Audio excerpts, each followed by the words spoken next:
Good morning, everyone. Welcome to Contemporary Issues Sunday School class, where we talk about social issues from a Christian perspective.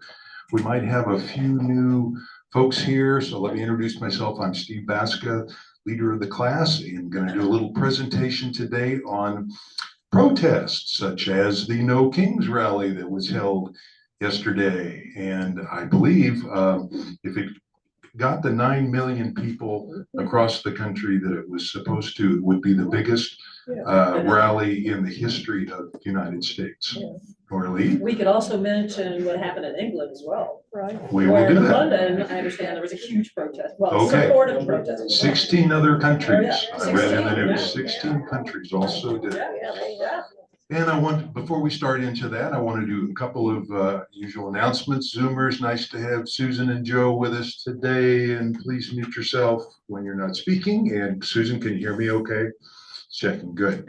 And we are recording this for future playback with our little owl device that's up at the front here. And we save those four. Somebody made an owl sound. Yes, save that for future playback for those who can't be here today. And any other announcements? Next week is Easter, as you know, and we're not having class today. The church said no classes. There's so much going on already with 8, 9:30, and 11 services.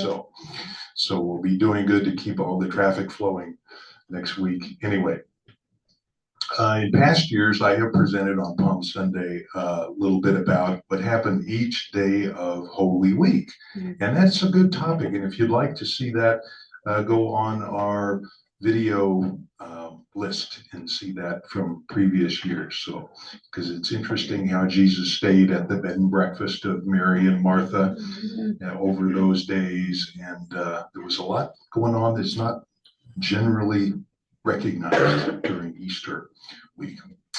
But anyway, this week thought we would talk about protest. And how many here were at a No Kings protest yesterday? Wow, right? A few of our group. So I want to talk a little bit about that and hear what you had going on, and want to remind you to please be sensitive to the fact that we have folks in here from both sides of the political perspective, including donkeys and elephants, as we heard in the sermon today. If anyone hasn't heard the sermon, Mark's message was, we cannot rely on any particular donkeys or elephants, but we serve a lamb.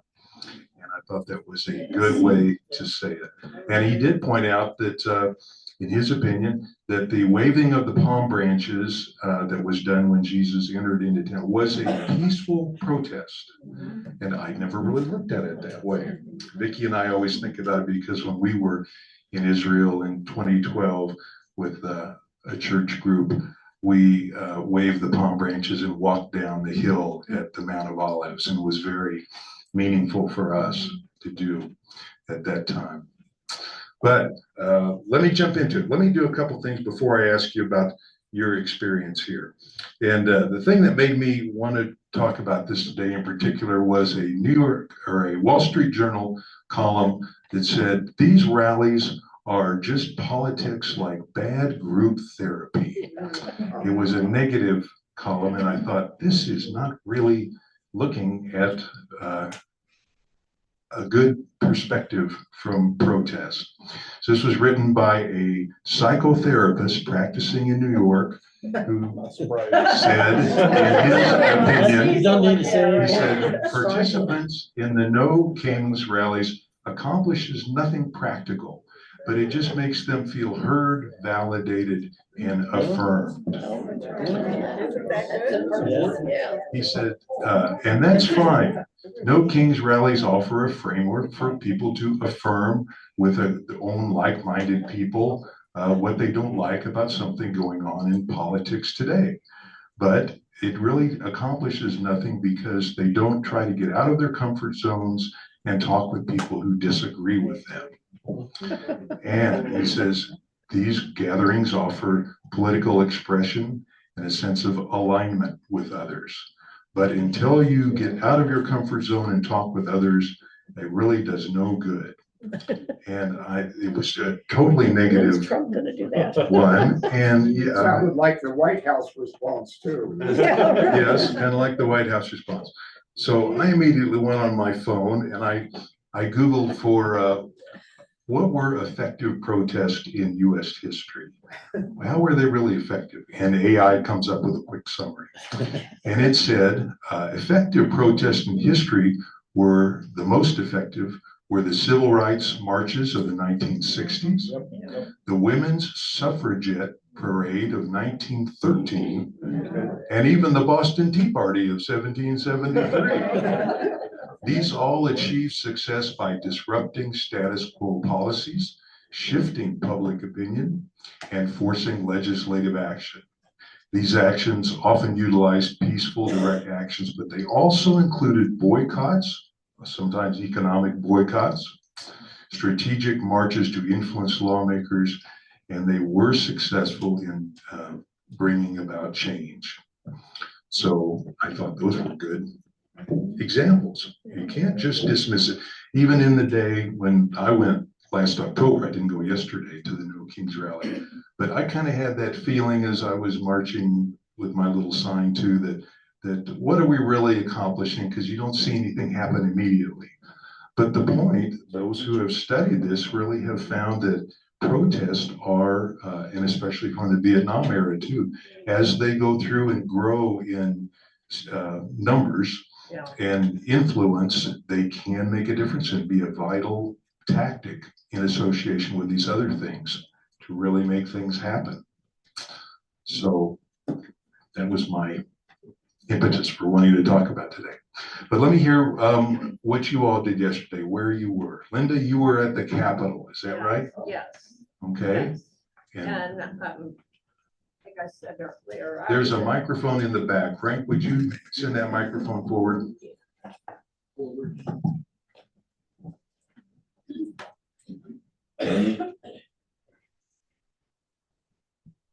So are you gonna write to that Wall Street Journal guy?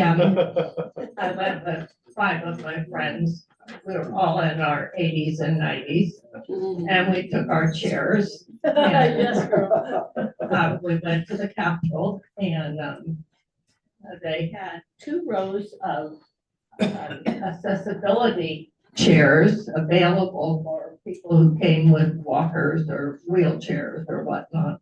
And we set up our chairs right behind them. And so we were right in front of the steps and we could hear everything and see everything. So it was really, really nice.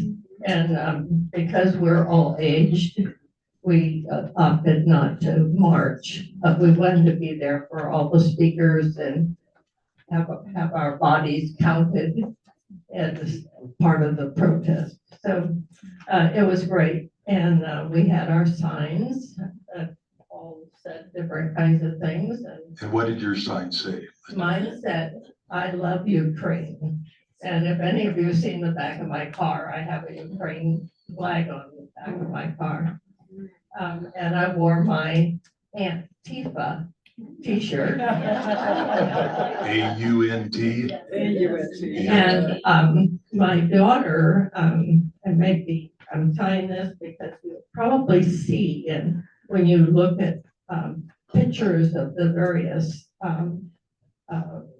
gatherings on the Kono Kings stuff yesterday, that there are a lot of red knit hats. And the story about the red knit hats stems from World War II, my understanding, when they what's the term for the Germans? Nazis. Yeah, thank you. Nazis invaded Norway. The Norwegian women started knitting these red hats with a tail on them. And as their method of protest. And when the Nazis discovered that's what they were all about, they outlawed them. So the Norwegian women started knitting like crazy, so that everybody has red hats. So the women in Minnesota picked up on that, and started knitting these red hats for their state. And my daughter heard about that, and she and a number of other people got a hold of the original. Yeah, and started making hats. So I wore my red hat. Good for you. Very good. Anybody else at a different location? Ron, where were you? I was at the corner of Arapahoe High School, and there were well over 1,000 there. Wow. Tremendous numbers. And one of the things I enjoyed was not only waving my sign, but there was a fellow next to me with an American flag, and he was trying to assess who was flipping us off and who was honking and thumbs upping us. And of course, the ratio was at least 15 to 1, maybe 20 to 1. With a positive, I hope. Yeah, oh, yeah, by far.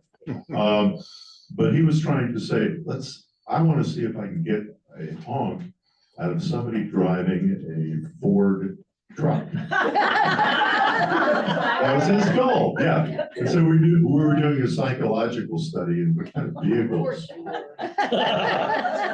vehicles are people driving that give a response we don't want. And so it was an interesting psychological experiment.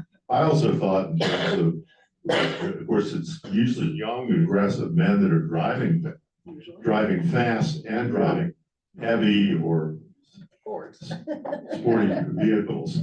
But in my mind, I'm thinking, well, a lot of them don't have close connections to women, children, and the community in general. They're more of a macho man. I'm a rugged individualist.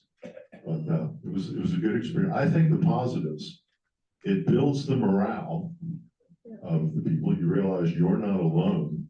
There's a lot of your neighbors and friends that feel like you do. So it raises your morale. And it also starts working on the zeitgeist of society. I think even people that are offended by it start thinking, why are all these people so alert? And even if they don't change their mind, and most of them won't, but a lot of them, it starts sowing seeds of doubt in them. They start thinking, I think I better re-examine why I've got a position that's so apart from these others. Okay. Tell them what your sign said. What did your sign say? Mine said, and I debated on it because it wasn't as positive as sometimes they say, but I finally put, dictator needs brain enema.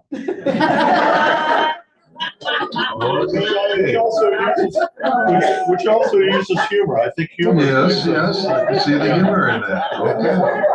Right. Yes. Sure. I was at the Go ahead and same give that. corner, maybe a different one, because like Ron said. It should be on. And my son, This is where, yes. my son. Just hold it close. Don't worry about it. Right next to it. My Yeah. Grandchildren. came along to this, Attendance? Yes. With me, and it was interesting how many people stopped and said to the kids, thank you so much for coming. This is really important that you get involved in this too. And I talked to a lot of people, all, senior citizens like me, who said, I never protested in my life, but I'm coming out for this.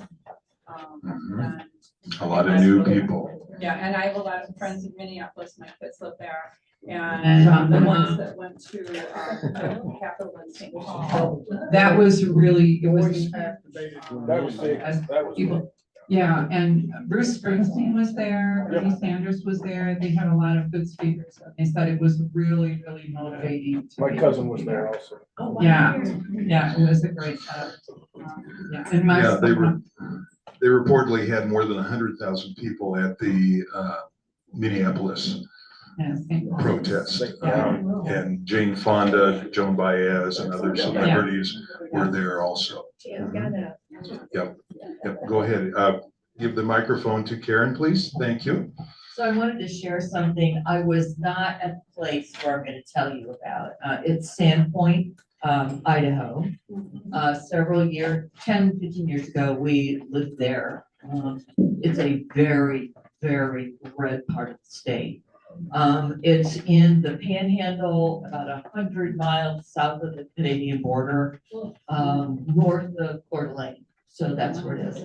I have a very close friend that I worked with when we lived in Sandpoint, and they had protests yesterday. She was amazed. She's been to all three. The first protest had several, maybe dozen people. The second one had several hundred people. And yesterday's protest had people 3 deep lining both sides of the street.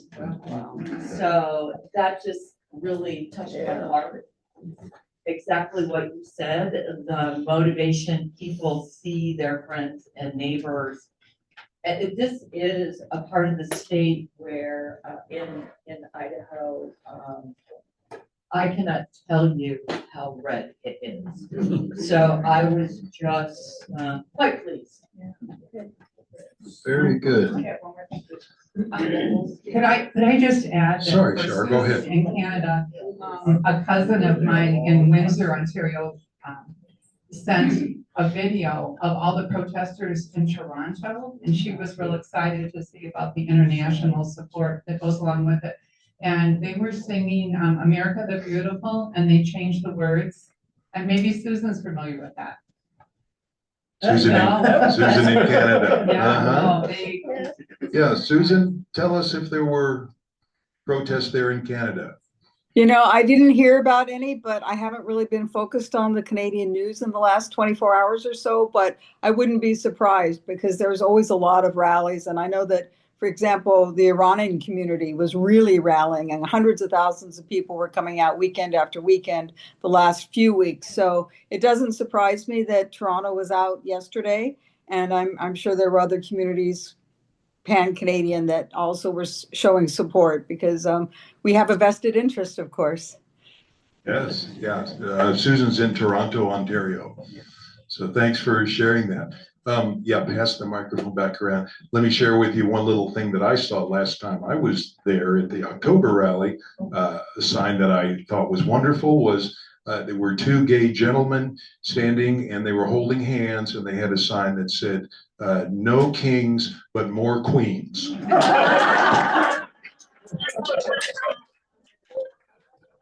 he had a great sense of humor about it. I love that. Patty, go ahead. Okay, so I was right here at St. Andrews, right out here at the corner. Go back and tell us, Reggie. Well, not all the way over there, right in the corner of our parking lot. And it was Douglas County Activism Task Force that was kind of hosting that part. And my sign said Elders Against Authoritarianism. I represent a group called the Third Act, which is organizing seniors who many of them have been activists since the civil rights movement. They are so creative and funny. And it's so going to your idea of morale boosting, it's huge to find other seniors who are really creative in their thing. So I saw on TV yesterday, the Raging Grannies down in Boston. So they're singing this wonderful song and get on national TV. So there's the huge humor aspect to it and effectiveness because they attract so much attention. And what I've heard is that a place like Douglas County or Sandpoint, Idaho, which is really, really red, this gets a lot of attention to our congresspeople, our elected officials. They pay attention when there's groups growing and growing. So last year when I was here in Highlands Ranch, much smaller, and I went up to Capitol, it was huge. I loved it, but I decided this year I was going to be right here in Highlands Ranch because this is where I'm wanting to influence. And my son, who was opposed to this the first 2 times, he was with me. And not only that, he went over and talked to the Eileen Boebert campaign, and they are, just offered him a job. Was that happening? So it is growing young, this is a young guy, 25 years old, who has not been political. So I don't believe that it's not effective, and that I don't believe that we're only talking to the bubble. I think we're talking and expanding in numbers dramatically, and it's terribly exciting. Very good. Interesting. Yeah. Larry. I was in the red territory at the corner of Parker Road and Main Street. And only 4 people came by and indicated their IQ with a finger. I was shocked at how much support we got. And there was one guy in a Wyoming Chevy black truck pulling a really big trailer with a diesel engine. Who came and came by and blew coal on the people, and I got him ticketed. I took a picture of his license plate. But there was one guy there with a sign that said honk for each impeachment. And you can't believe how many people gave him 2 honks. Interesting. So he got a ticket, you said? He got a ticket? The guy did, yes. Okay. For blowing coal. Yep. Because he did it twice, and he did it right in front of the people. Sometimes he does on purpose. Like the diesel. Yeah. Oh, okay. All right. I'll leave it. There you go. You know, just on the truck, we decided next time we're gonna make signs that say, big trucks. See if they'll honk for that. So, I was at the tailgate party that was for the 3 churches, so I guess that's the Justice League. And we were there at the corner of Dry Creek and University. So it was the 3 churches that got together. And I've been to several, I think this is my 4th or 5th. I always have one sign. I haven't needed to update it or change it. It says, Congress, do your job. You know, I think it's interesting to see who attends these things. I've been to a couple different locations, so there may be differences in demographics. But you know, most of the people there look like us. Yeah. And I'm interested to see if that changes a little bit as this war goes along and more young people they're deployed and they're very affected. I mean, that was the basis of the protests during Vietnam, because I think most of us here can remember that. And so that will be interesting. And I love it when they bring their kids out and teach them this part of democracy. So that's always encouraging. There was something here. One of the things that you mentioned in the article that I think is so important for us to remember is this is a long game.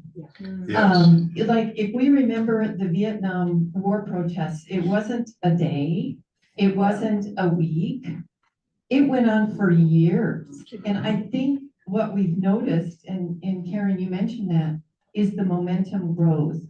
And it can be so dismissed when it's just here and there the first time. And then, oh, they can still dismiss it the second time.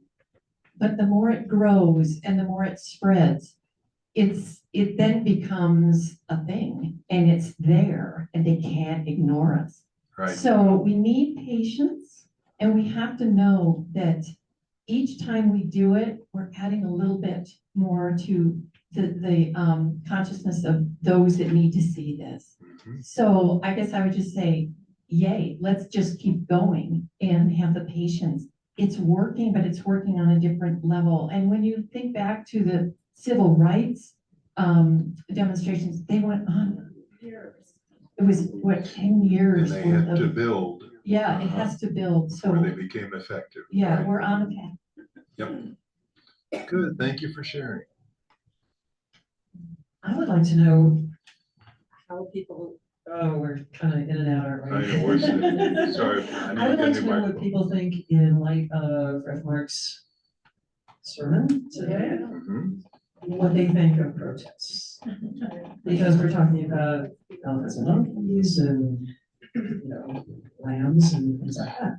So I'd like to know if people think. Yeah, these protests Mark's message was between swords, violent opposition, and surrender, no opposition, is the peaceful protest, which has more power. Jesus showed it had more power than anybody knew at the time, but it took a long time to build.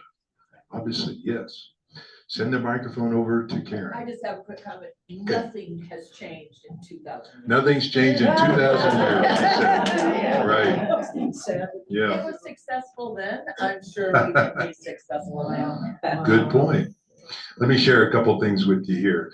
The top 6 most attended protests in American history. Probably number 1 was yesterday with 9 million people estimated. Before that was the No Kings of last October, 5 million people. Before that was called Hands Across America, 1986. Do we remember that? It was about poverty. That drew 5 million people. Also, the next one was 2017, the Women's March for Feminism, drew 4 million people. And then before that was Earth Day. Remember 1970, Earth Day? Drew 3 million protesters, but there were 20 million attending. That they made a distinction online between that. So that was a big, big deal back then. Before that was the March for Our Lives for Gun Control in 2018 with 2 million people. And the last one called the Great American Boycott, which was for immigration rights in 2006. It had 2 million people. Some of those we remember and some we don't. Linda. How many people were at the civil rights one when Martin Luther King gave his big speech? I thought on the mall. Yeah, on the mall. I looked packed to me. That would be, yeah, I'm not sure. That wasn't listed. I don't know if I have a dream speech. Yeah, but maybe that wasn't characterized as a protest. Must have been a single location, so not protest in that category. Interesting. Okay, I want to share another interesting point with you.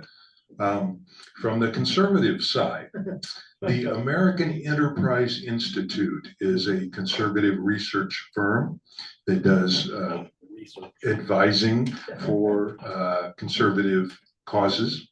And it looked at the effectiveness of protest and by studying the Tea Party Tax Day rallies in 2009. Does anybody remember that? Yes. Not as well attended as the biggest ones in history, but there were 500 such rallies across the country about tax issues studied by the Tea Party. And the Enterprise Institute found that for every protester that attended, the GOP received 7 more votes in the 2010 midterms. So they got down and looked at this, somehow studied it in detail. But they said, the Enterprise Institute said, the effects went well beyond an increase in Republican votes. Larger rallies were also associated with increased fundraising, greater support for Tea Party positions, and even influenced voting behavior among members of Congress.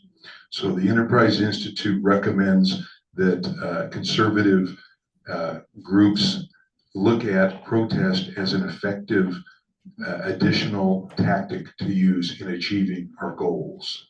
I thought that was interesting. Patty. Do you know, there's a real interesting connection between that, am I supposed to use? Between that and yesterday, and the 2 of the young staff people in Congress at that time were Ezra Levin and his wife, and they are now the leaders of Indivisible. And though they studied the tactics that were used and how they became effective to influence American politics. And you know, that led right into MAGA and what's going on now. So they are using those same kind of tactics to build these No Kings events. And in terms of effectiveness, your article that you read before said that, you know, what do we do from here? There are meetings after meetings next week. I mean, my group, Third Act, is having a big Zoom meeting on Monday, and they will be interviewing, I think it's Erica Chenoweth, who does all the research on the effectiveness of no violent protests against authoritarianism. She's their special guest. Tuesday night, the Indivisible is having a big What's Next Zoom meeting. These meetings are going on, and they will talk to us about how we take it from here. And it's everything you're saying. How does it grow? And Good. we learn from each other. I did not know that there were follow-up group events. Very good. Okay, another similar one that I read too was a research organization looked at two other protests and what came out of those. One of those was in Israel against Netanyahu's attempt to shut down their Supreme Court from issuing any negative rulings against the Netanyahu government. Thousands of Israelis marched against that in 2023. And also the Iran public marching against their Iran morality police that enforce the wearing of the hijab. The ladies wear the hijab and the police try to enforce that. This research organization said, what made these protests successful? And there were 6 things. Number one was it said there was unity and clear messaging in both of these protests. The organizers got together and had a clear message. They also had high participation. The march from Tel Aviv to Israel was an excellent example of thousands of participants in a high participation, well-planned event. Another point was strong support. The Islamic Republic's oppressive regime was the target of the ire of the Iranian people, and that generated strong support. So there was a reason that they came out. Also raising awareness. Each of these protests brought national and international awareness to the injustices, and the media was used wisely in how it covered these issues. And finally, it created lasting dialogue within their countries about these issues that were continued. As Patty was just saying, it didn't stop right after those protests. So they were continuing. Very good. Any other thoughts about protests? I want to ask Frank Atwood, if I could. Frank, since you served in Vietnam, what you thought of the Vietnam protest at the time. Would you mind if I ask you that? Pass the microphone back to Frank. Frank was in combat at the time, and we know that that was a lot of tension between those who served and those who were protesting. I served in, my active duty was from September 67 to September 69. I was in Vietnam in August 68. I happened to be only out in the field for 4 days and was shot off the rice paddy gun. Left foot, right arm. I am what's called a $1 million wound and came back early. I was sorry, the microphone's not working well, Frank. Just use your big voice if you would. I came back early, and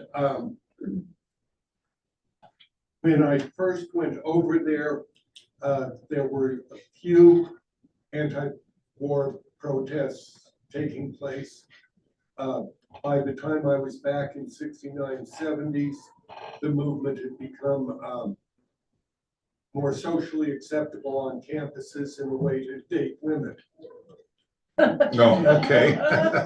And so I'm sort of mixed on it. At one level, I believe in armed forces, at another level, I find counterproductive. So let me hear your question again, Steve. Just wondered what, Ron, would you mind getting the door there? No, Thank it's you. hot. Yeah, no, it's Oh. hot. It's too hot? Okay. It's too warm. Okay, Vicky says it's too warm there. Just wonder what you and your fellow folks who were serving there at the time thought. I think we got to get the door, please. No, we did the kid first. Okay. Take care of the. Okay, go take care of the problem. Children screaming in the hall. So Frank did. I was part of, while I was on active duty, it was the early part of the anti-war movement. And then as Nixon went to a lottery, a fair lottery, and it finally petered out, and Nixon Johnson stopped the war. Okay. I got a question for you, Frank. Sure. Where were you during the Tet Offensive when American opinion was turned on its head? I was in Fort Polk, Louisiana, Okay. getting advanced infantry training. Okay. And so we're kind of out of it. But and kind of missed it. I'm going to both John Wilkes Booth and Adolf Hitler and myself ended up ending the war, their wars, more out of it than we suspect. And I think there's a parallel here that John Wilkes Booth, an adamant secessionist, right, spent his time as on stage performing. Adolf Hitler was a chemical blinded by chemicals and spent the armistice in a hospital bed. And myself, I spent it a month in Japan, granted never leaving base, but with a gunshot wounds recovery. And somehow all three of us have a variety of mixed opinions. Okay. So, Steve, maybe more than you wanted. That's okay. Thank you, Frank. Thank you for your service also. Just curious of your opinion. Okay, I mentioned to you one other thing in my email this week. I wanted to draw a little parallel between. How many did not get Steve's email? What? Oh, okay. Good point. That's like 50%. That's true. I should not assume everybody's read the email about the topic this week. In my email, thank you, Frank. It's not that they didn't read it, they didn't get They it. didn't get it. I understand. Okay. Okay. Good distinction. Thank you. That's why I rely on you. Anyway, in my email about the topic today, I also mentioned there's a parallel to between protesting and also the first English translation Bible that was created 500 years ago this month in March of 1526 by William Tyndale. Tyndale. Yes, 5 centuries ago, he violated the Catholic Church's ban on translating the Greek and Latin Bible into English. Nobody was supposed to do that upon punishment of imprisonment or execution. But Tyndale said that he said, quote, "I defy the Pope and all his laws." He says, "I will cause a boy that driveth the plow," meaning the average child, "to be able to read the scripture and know even more than the Pope does." Was that the King James Bible, Steve? No, that came Um, later. The King, That was later. 1611. yes, the King James came a little bit later. 1611. But Tyndale And it's a horrible translation. Tyndale said his own personal encounters with the Catholic Church and the Gospels that he could not understand caused him to risk exile, shame, poverty, and imprisonment to put the Bible in the hands of ordinary people. And it did not turn out well for Mr. Tyndale. 10 years later, he was strangled to death and his body burned. Yes, for translating the Bible into English. The King James Bible was immediately hailed after that as a literary masterpiece also. And thanks to the extraordinary quality of Tyndale's translation. Maybe it was exactly the King James Bible. But it said that his translating the Bible into English set in motion opposition to religious and political dynasties that needed opposition. And it provided an impetus for that. So in his own way, he did a political protest by violating the laws at that time. Individual too. Pardon me, Sharon? Individual. Individual, one person can make a difference. That's right. One other example. You want to hear what AI says? What does AI say? The first complete English translation of the Bible was produced by John Wycliffe and his followers around 1382 to 1390, translated from the Latin Vulgate into Middle English. This manuscript Bible was deemed unauthorized and banned by the church. The first printed complete English Bible was by Miles Coverdale in 1535. So there were several at the time. Tyndale's the one that gets the attention in history, but as usual, there were others doing it also And the killing. at the time. Does anybody here also come from a Catholic background and have any experience with Catholic subgroups protesting Catholic practices? Because there are those who want to change Catholic practices or Methodist practices, that have protested and used various means to do that.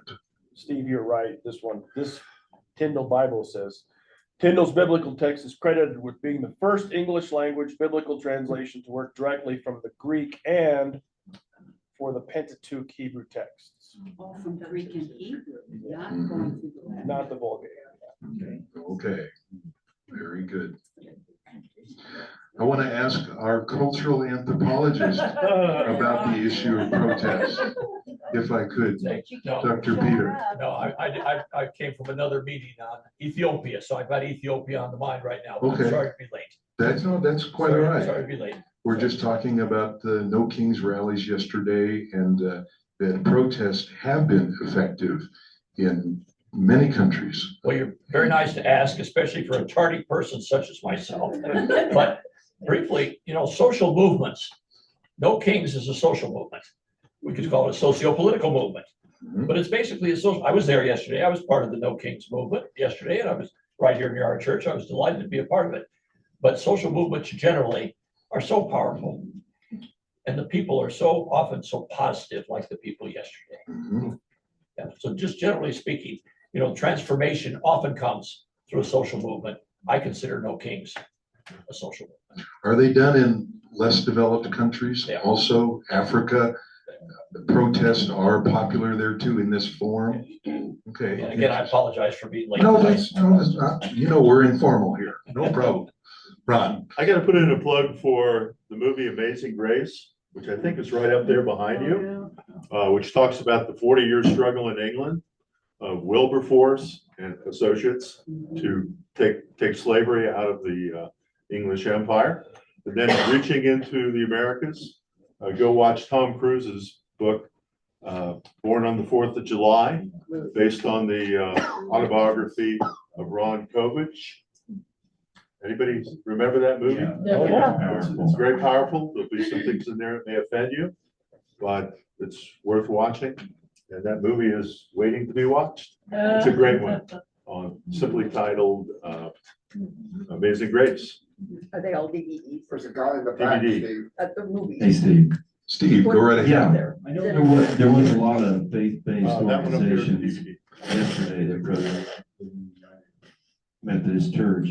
So I was interested and I looked up what faith-based organizations were not included at all in our protest yesterday. Oh. And who even spoke against it. Hmm. Now, when I asked Google that question, they came back with 3 very obvious answers, and everybody here probably knows it. The number one faith-based organization that was against our protest yesterday were the Catholics. Number 2 were the evangelicals. And that, encompasses several churches. Southern Baptist, biggest, United Church of Christ, second. And the third were what they called the Christian nationalists. And that's no surprise to us either. So I'm trying to figure out why those 3 categories of Christians were against what we did yesterday. And there were plenty of faith-based organizations like the United Methodist Church that was our brother that did hold hands with us yesterday. But what is the element what's the common thread that kept those other 3 orgs? Good point. Question? I would immediately counter, I don't think it's a common thread. I think that it's that the single issue vote for what they're looking for is the Catholics are so anti-abortion that they're gonna vote for anything that's going to keep the anti-abortion issue. Yeah. And, so that, may I take a tangent on an interesting? Of course. A short one. A very one, okay, short one. Late yesterday afternoon, all the guys go to this guy's house then to have beers then and watch basketball. And then all of a sudden, the 41-year-old male said that he was really pissed that he could not get drafted. Could not get drafted Yes. into the army. He's now 41, 42 or less. Okay. He's like, what the hell is that about? He can always volunteer. I was just gonna say, Steve, that my understanding of evangelicals is that the president is somehow ordained by God. Yes, exactly. And that's the major issue. He is. And not only that, but it starts from the presupposition that we're in a war against good and evil. Yes, yeah, And exactly. the Democratic Socialist Party, Muslims and followers, they embrace these issues, like you mentioned, one of them, like abortion, gay rights would be another one. Yeah, and also the pro-Israel. It's the culture wars. It's all those culture war issues that have been their litmus test for decades, and they've been building on that and uniting around those, and they don't think of any of the other issues as rising to the importance of abortion and anti-gay and and pro-Israel and pro-gun rights. Yep, good and evil. Okay. Vicki, go ahead. Use your big voice.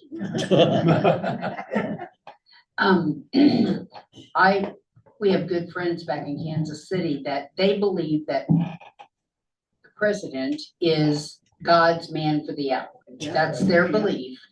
And they also will say to me, God uses imperfect people. And so that's their and they stick to it, and then they'll have examples, but then they listen all day long to evangelical preachers that preach that and throw that out at them.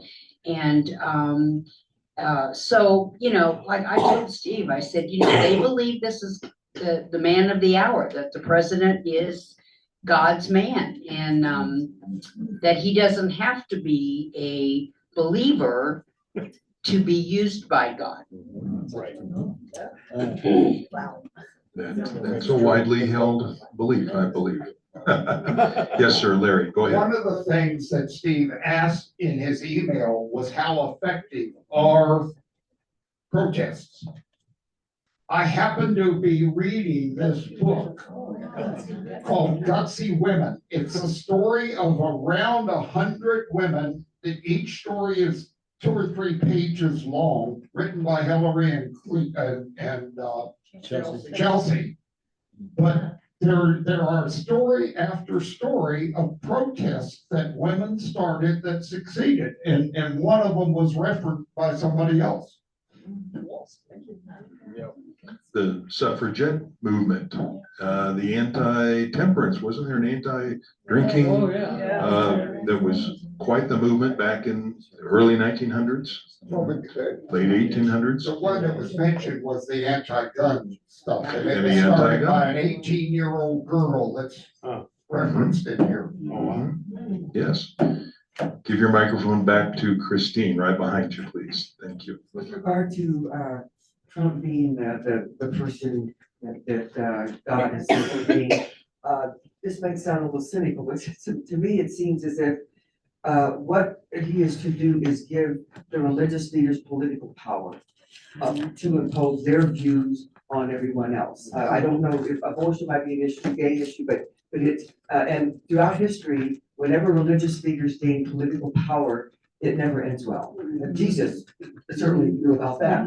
So that to me, I think is, they'll never admit that, but it is that need for, and then now they have been gotten, and that's why they like him so much, is that the evangelicals especially, and Catholics have received a lot of political power to impose their views on others. And it's not a democracy, it's a theocracy. And I think that's what really is motivating a lot of these people to elevate Trump.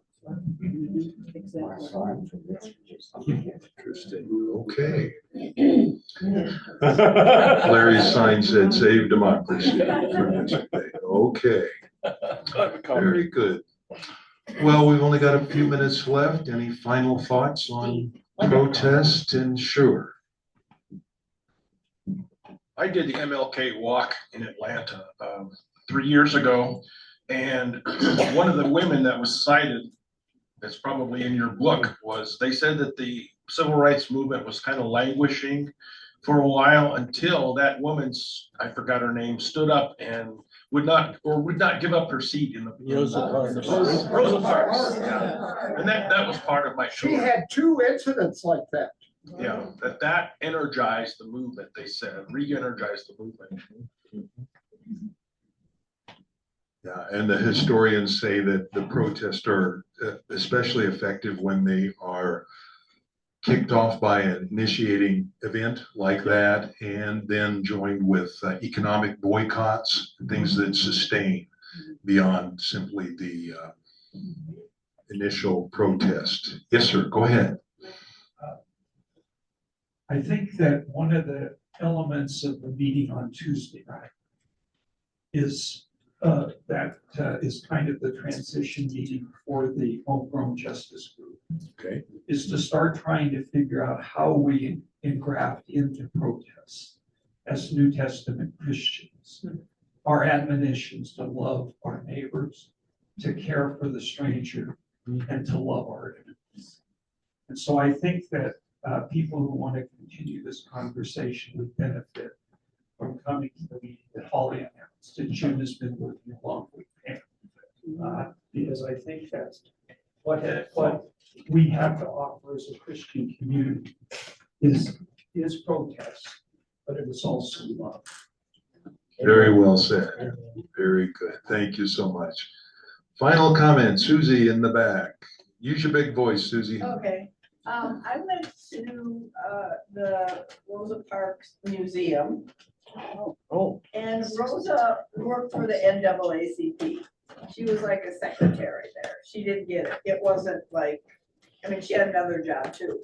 But she was actually set up to do that. It wasn't like she was like, oh, I think I'll do this. That was like an organized. Yeah, Martin protest. Luther King organized that. Yeah, that was, people didn't understand that. They thought, oh, this poor old lady, she came home from work. But no, that was like a setup thing. So that was interesting. Yeah.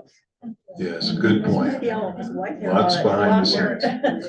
What a good discussion today. Thank you, everybody, for sharing that. And let's remember that protest can be effective. Thank you. No class next week, but we'll see you in 2 weeks. Thank you. Bye-bye. Thank you. Yeah. Bye, Dad. Absolutely, absolutely.